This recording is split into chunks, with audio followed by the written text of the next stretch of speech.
मला तुम्हाला सगळं सांगायचं होतं अधिपती, म्हणूनच मी तुम्हाला खूप फोन केले, पण तुम्ही फॅक्टरीत निघून गेलात. माझे फोन उचलले नाहीत, मेसेजेसला रिप्लाय केला नाही. मग कसं सांगणार होते मी तुम्हाला? मी तुमची खूप वाट पाहिली अधिपती, आणि अचानक मला सकाळी कळलं की तुम्ही घरी आलात. आजी म्हटल्या तेव्हा तुम्ही भुवनेश्वरी मॅडमच्या खोलीत होता, आणि मला हेच सगळं तुम्हाला सांगायचं होतं, म्हणून मी तुम्हाला बाजूला घेऊन गेले. आणि मी तुम्हाला समजून घेते अधिपती, तुम्ही मला समजून घेत नाही आहात.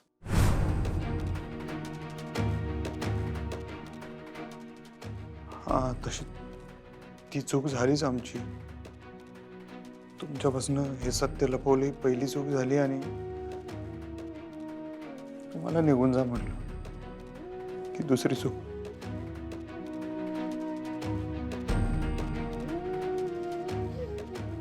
जेव्हा तुम्ही मला जा म्हटलात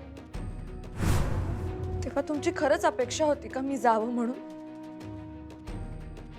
मग येडा पिसा झालो असतो मी तुम्ही जर निघून गेला असता तर. काय सुधारलं नसतं मला.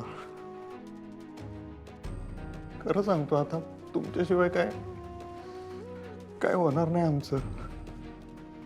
फक्त एक लक्षात घ्या तुम्ही मास्तरीनबाई, उगाच कोणाचं तरी काहीतरी ऐकून तुम्ही आमच्या आई साहेबांना काय बोलू नका बघा. मी सांगितलं ना तुम्हाला अधिपती, मला जेव्हा कळलं तेव्हा मला खूप धक्का बसला. मला आजपर्यंत असंच वाटायचं की भुवनेश्वरी मॅडम तुमच्या खऱ्या आई आहेत.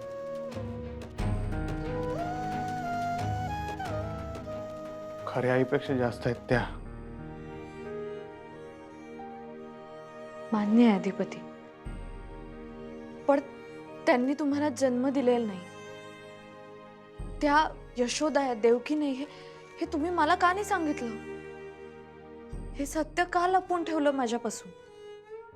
6 महिने झाले अधिपती, का नाही सांगितलं तो मला? तुम्ही आपलं नाही मानत का मला? तुमच्या आयुष्याचा भाग नाही मानत का अधिपती? मी माझी फॅमिली, माझे आई बाबा सगळं सोडून या घरात आली. माझी शाळा, माझी तत्व, मी सगळं बाजूला ठेवलं. केवळ तुमच्यावर विश्वास ठेवून मी या घरात पाऊल टाकलं. आपण लग्नात सप्तपदी चालताना एकमेकांना वचनं दिली होती ना, एकमेकांशी प्रामाणिक राहायचं, खरं बोलायचं. मग तरी ही गोष्ट तुम्ही माझ्यापासून का लपवलीत? का असं केलं? बरोबर आहे तुमचं. मी जर ही गोष्ट तुम्हाला आधीच सांगितली असती स्वतःच, तर कदाचित तुम्ही असं वागलं नसतं. माझी चूक झाली.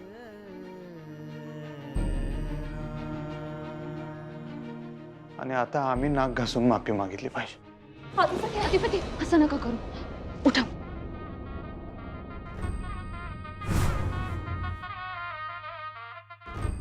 बरोबर आहे तुमचं. लई मोठी गोष्ट लपवली आम्ही तुमच्यापासून, चुकलं आमचं. अधिपती, मला माफी नकोय. मला फक्त एक वचन हवंय. कसलं? खोटेपणा करायचं नाही. आजपासून आपण काही लपवून ठेवायचं नाही. तुम्हीच म्हणायचात ना नात्यामध्ये विश्वास हवा म्हणून. मग आजपासून खरं काय ते एकमेकांना माहीत असायला पाहिजे. कारण लपवणं म्हणजे खोटेपणा, आणि आपल्या नात्यात खोटेपणा नको ना. कारण माणसं खरी असली की नात्यात खोट येत नाही. मग वचन द्या की खोटेपणा नको. ना आपल्या नात्यात, ना भुवनेश्वरी मॅडमच्या नात्यात. नात्यात सत्य हवं. मान्य. सत्य पाहिजे. आणि ते स्वीकारलं पाहिजे. स्वीकारलं पाहिजे.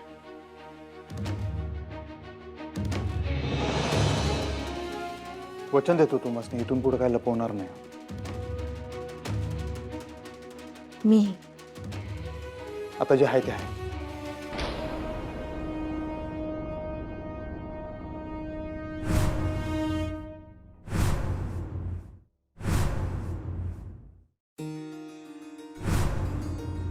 देवी, आजवर माझ्या डोळ्यासमोर अंधार होता, आणि त्या अंधारात मला मार्ग सापडत नव्हता. पण आता मला सगळं स्वच्छ दिसलंय. आता मला कळलंय अधिपतींच्या खूप चांगलं वागण्याचा, जीव तोडून प्रेम करण्याच्या स्वभावाचा फायदा घेतला जातोय. पण आता या घरात हे मी चालू देणार नाही. हे घर माझं आहे. माझी सासू उच्च शिक्षित होती. त्यांना शिक्षण आणि कलेची आस होती. त्यांचा मुलगा शिकावा ही त्यांची इच्छा होती. ते सगळं मी करून दाखवलं. ह्या घरातली शिक्षणाची जी परंपरा होती ती मला पुन्हा सुरू करायची. आणि त्यासाठी मला माझी शाळा सुरू केली पाहिजे, ज्याची सुरुवात मी आजपासूनच करेन. आता काही झालं तरी माझ्या खऱ्या सासूचं स्वप्न मी पूर्ण करेन आणि अधिपतींना उच्च शिक्षित करेन.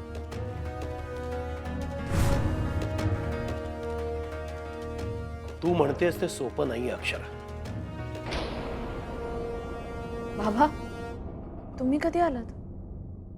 आत्ताच देवीशी तुझं हितगुज चालू होतं तेव्हा. आता शांत बसून नाही चालणार बाबा. अधिपतींना मी उच्च शिक्षित करणार म्हणजे करणार. हे अवघड असेल पण अशक्य नाहीये. मग तुला खरं वागून चालणार नाही. म्हणजे तुला डावपेच करावे लागतील. त्या भुवनेश्वरीला कळून न देता अधिपतीला तिच्यापासून दूर करावं लागेल. करणार मी. कसं? काय ठरवतेस? बाबा, भुवनेश्वरी मॅडम नेहमी म्हणतात शिक्षण नाही, अक्कल महत्वाची. आणि आजपर्यंत नेहमी त्यांनी माझ्या अकलेला अंडर एस्टिमेट केलंय. आणि त्यांना असं वाटतं की मी शिकलेली आहे पण माझ्याकडे बुद्धी नाही. पण आता मी त्यांना दाखवून देणार आहे. मी शिकलेली पण आहे आणि माझ्याकडे बुद्धी पण आहे. आज मी तेच करणार.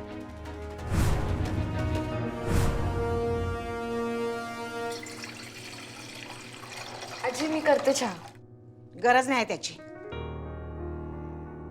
म्हणजे देवानं हात दिलेत मला. माझा मी करून घेईन आणि जावई बापूसनी बी देईन चहा. तुम्ही रागावलात का माझ्यावर? आत्ता मला कशा पाहिजे येईल राग? आजी, माझा काय संबंध? हो असं कसं? घरच्या मोठ्या आहात तुम्ही.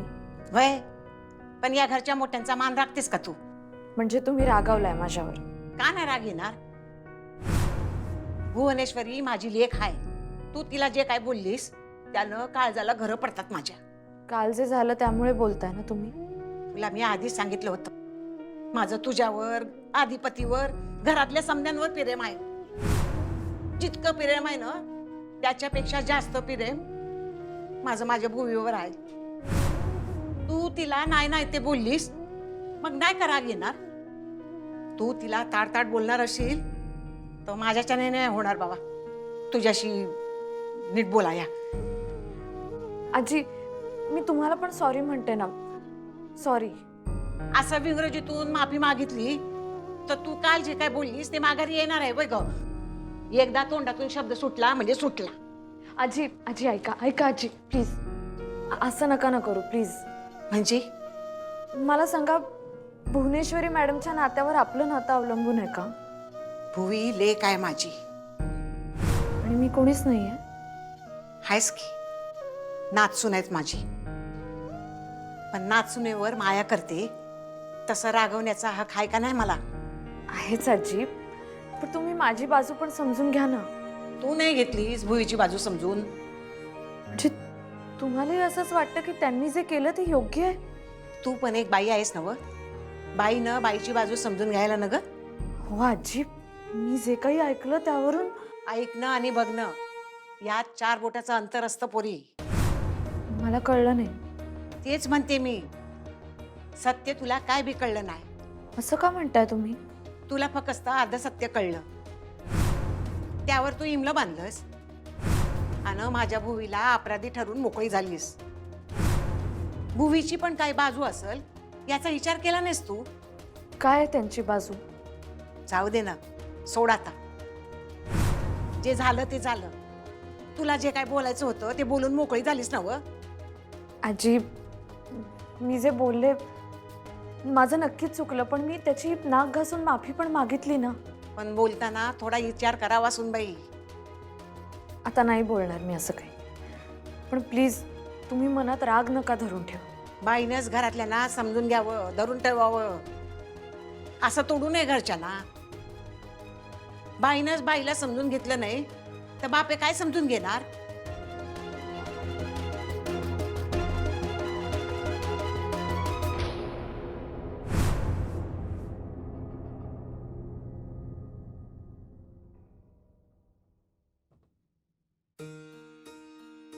गुड मॉर्निंग बाबा. गुड मॉर्निंग बाळा. तू बघतेस ना, मी आता काठीशिवाय चालण्याचा प्रयत्न करतोय. थँक्यू. थँक्यू काय, तुमची विलपॉवर पण तितकीच महत्वाची आहे. नाही अक्षरा, हे सगळं तुझ्यामुळे. इनफॅक्ट या घराला घर पण सुद्धा तुझ्यामुळेच आहे. बाबा बाबा एक विचारू? विचार ना. आजी तुमच्याशी एवढं चांगलं का वागतात? त्या मूळच्या स्वभावानं चांगले आहेत ना, म्हणून. का ग? नाही, त्या असं म्हणत होत्या की ह्या सगळ्यात भुवनेश्वरी मॅडमची ही एक बाजू आहे. तशी ती प्रत्येकाची असते ना अक्षर. वाईटातल्या वाईट माणसाची पण एक बाजू असतेच की. भुवनेश्वरीला कुठं वाटते त्याचं काही चुकलंय, आणि त्यांना त्यांच्या मुलीची बाजू बरोबर वाटणार. आणि ज्या बाईनं माझ्या अधिपतीला काबीज केलंय त्यानं सख्या आईला काय काय सांगितलं असेल. शिवाय आईची माया आहे त्यांची. हे खरंच. तू चहा घेतलास? मी घेते नंतर. अधिपती ठीक आहे? आणि तुमच्यातलं सगळं ठीक झालं. ते ठीकच राहिलं पाहिजे. हो बाबा. अक्षर, तुला माहिती आहे ना की अधिपतीची चूक एवढीच आहे की तो चुकीच्या प्रभावाखाली आहे. त्या बाईनं फार लहानपणापासून त्याला जेरबंद केलंय. हो बाबा, मला तर इतकी दया येते त्यांची. माणूस म्हणून लाख आहेत ते. एखाद्याने प्रेम केलं ना त्यांच्यावर, तर त्या माणसासाठी जीव देऊ शकतात ते. पण त्यानं चुकीच्या माणसावर प्रेम केलं, इथंच सगळं गणित चुकलंय. पण बाबा, मी शिक्षिका आहे. चुकलेलं गणित मला सोडवता येतं, आणि हेही गणित सोडवेन मी. मला खात्री आहे तू सगळं नीट करशील. पण भुवनेश्वरी तिचा गेम खेळणार हे लक्षात ठेव. तिला तू या घरात नकोयस. ती काय वाटेल ते करेल आता. अधिपतीला ब्लॅकमेल करेल, तुला व्हिलन ठरवेल, घराबाहेर काढेल. माझी सगळ्याची तयारी आता बाबा. कदाचित माझं वागणं आता सगळ्यांना चुकीचं वाटेल, पटणार नाही. पण मला माहिती आहे माझा हेतू चांगला आहे. त्यामुळे आता मी ठरवलंय, काट्यानं काटा काढणार. मी तुझ्या सतत पाठीशी आहे बाळा. थँक्यू. सध्या तरी पाठीशीच राहू शकतो तुझ्या. तुझ्या बरोबरीनं लढायचंय मला, पण शरीरात मनात पूर्वीसारखी ताकद आणायचे. बाबा, इट्स ओके. तुम्ही आता माझ्या पाठीशी आहात हे पुरेसं आहे माझ्यासाठी. आणि मला चांगलंच माहिती आहे माझी लढाई काय आणि गाठ कुणाशी आहे. अगं ताई, तुला सुनबाई एवढं बोलली तरी बी तू शांत कशी काय? आता शांत राहूनच खेळी खेळायची. म्हणजे आतापर्यंत आम्ही तिला घराबाहेर पडायची बंदी केलती, तिची शाळा बंद केलती. पण यापुढं ती खोलीतून बाहेर पडणार नाही असं बघ. म्हणजे ताई नक्की काय करायचंय? तिला सांगायचं तुम्ही खोलीतच बसा, जेवण खोलीत, सगळं खोलीतच. म्हणजे मोठे मालक खोलीत बसतात तसं? बरोबर ओळखलंस. आता आम्ही तिची अशी काय जिरवणार की ती स्वतःहून म्हणली पाहिजे मला या घरातून कायमचं जाऊ दे.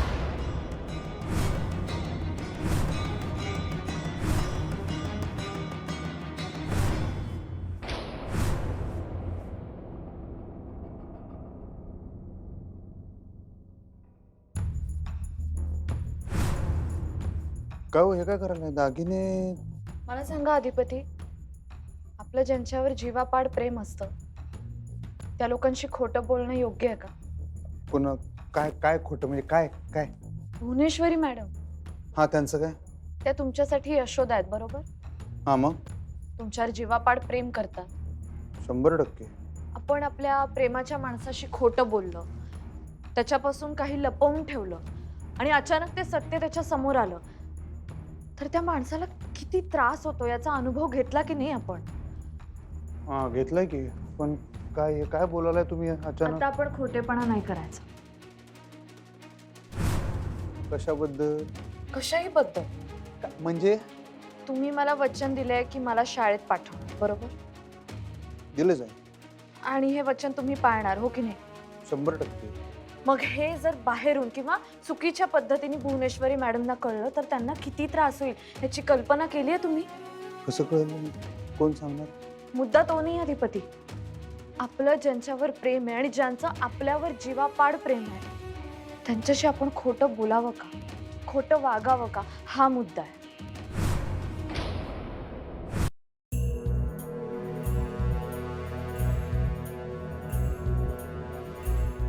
हा ग ताई, आज एवढं दागिना?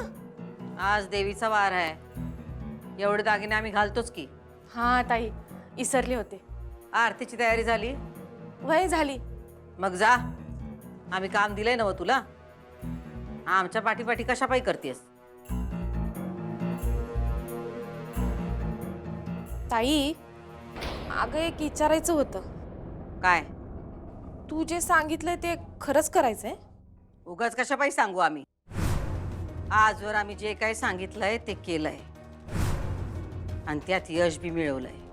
वय, अगं पर ती अतिशहाणी बाई जे सांगल ते ऐकल का?